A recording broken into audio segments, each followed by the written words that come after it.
Prologue. A Hidden Evil, 1853. In a fog-covered village in New England, the townsfolk tie a woman named Eloise Hawthorne to a stake. Accused of witchcraft and child sacrifice, she calmly stares into the flames and chants in an unknown tongue. Just before she burns, she curses the land. Through the veil of flame, I shall return, and death shall walk beside me. As she dies, the earth trembles. Something ancient answers her from the forest nearby. Present day, the Vaughn family haunting. In 1982, the Vaughns, a young couple, Rachel and Tom, with their daughter Lily, 8, move into a historic farmhouse near the Vermont woods. Soon, strange events begin. Footsteps in the attic, knocks at 3 a.m., and Lily speaking to someone she calls the Lady in the Veil. Enter the Warrens. Father Gordon contacts Ed and Lorraine Warren, now semi-retired. Lorraine has had disturbing dreams of fire and veils but agrees reluctantly. They arrive to find a family on edge. Rachel bruised from unseen forces, Tom drinking heavily, and Lily staring blankly at the trees. Signs of something worse. Ed installs motion-triggered cameras. Lorraine wanders into Lily's room, sensing a presence. The closet door creaks open on its own. Lorraine touches Lily's drawing. It's of a burning woman standing in a circle of bones. Behind the farmhouse, a crude symbol is carved into a tree. The first night. At 3:33 a.m., the cameras record a rocking chair moving by itself. A ghostly figure standing at the edge of Lily's bed. A whispering voice saying, "The veil thins." Lily sleepwalks outside. Lorraine finds her at the edge of the forest, barefoot, staring into the trees, whispering, "She's almost here," symbol of the veiled ones. Lorraine consults her occult texts. The sigil matches a cult known as the Veiled Ones, who served a demon named Valakara, believed to be the bride of Valak, the Demon Nun. The land, she discovers, was the cult's ritual ground, burned after a failed summoning, uncovering Eloise's curse. Ed and Lorraine visit local historian 𝗕𝗡𝗎, who reveals the village's cover-up. Eloise Hawthorne was rumored to be a powerful seer who fused with a demonic entity to avoid death. Her body was never found, only ashes and the cursed symbol left behind. Lily's descent. Lily begins speaking Latin phrases during sleep.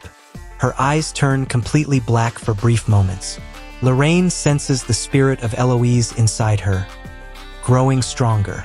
Ed records a terrifying moment where Lily levitates and screams in two voices at once. Lorraine's vision. Lorraine enters a trance and finds herself in a burning forest. She sees Ed impaled to a tree, bleeding. A black figure with a veil covers her eyes and says, "Your light is ending." She collapses, convulsing, her cross burning into her skin. Town secrets and the Devil's Veil. Digging deeper, Ed learns that several townspeople have vanished over the years. The locals mention a place called the Devil's Veil, a clearing where compasses fail, plants don't grow, and screams echo at night. The town's founding priest sealed it and forbade anyone from entering. Into the forest. The Warrens and Father Gordon trespass into the veil. Deep in the forest, they find an altar made of bones. Around it, ancient trees grow twisted and leafless. Lorraine hears a child cry. She follows it to find dozens of tiny graves marked with old sigils. The demon unleashed. Back at the farmhouse, Lily disappears. They find her in the woods, arms outstretched, reciting incantations in Eloise's voice. Suddenly, the altar glows. The demon Valakara begins to rise in shadow form. A veiled entity with scorched flesh and inhuman limbs. Cracks in the faith.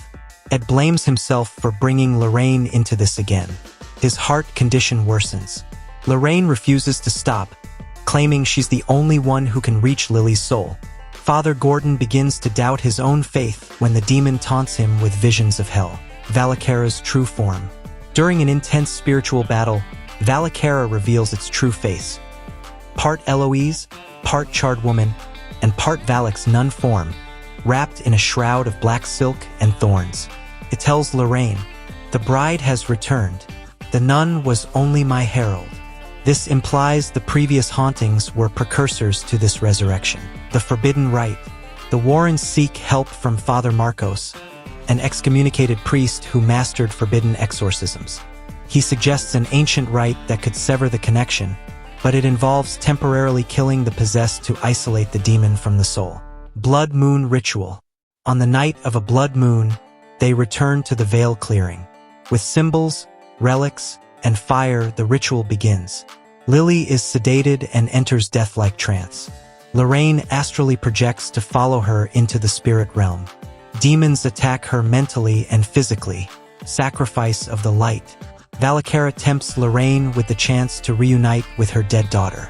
Meanwhile, Ed is attacked in the real world, crucified on a tree like in Lorraine's vision. He nearly dies. Lorraine overcomes the illusion and confronts Eloise inside Lily's soul.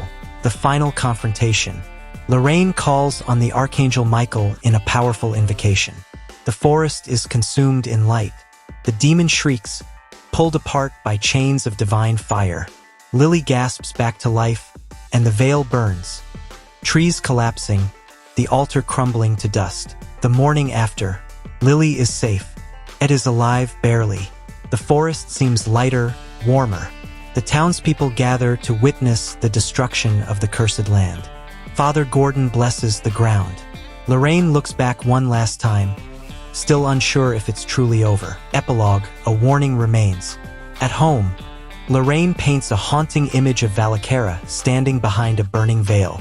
When Ed asks why she did it, she says, "Because the veil never fully closes, only shifts." As the camera zooms in, the painting's eyes shift, and the screen cuts to black.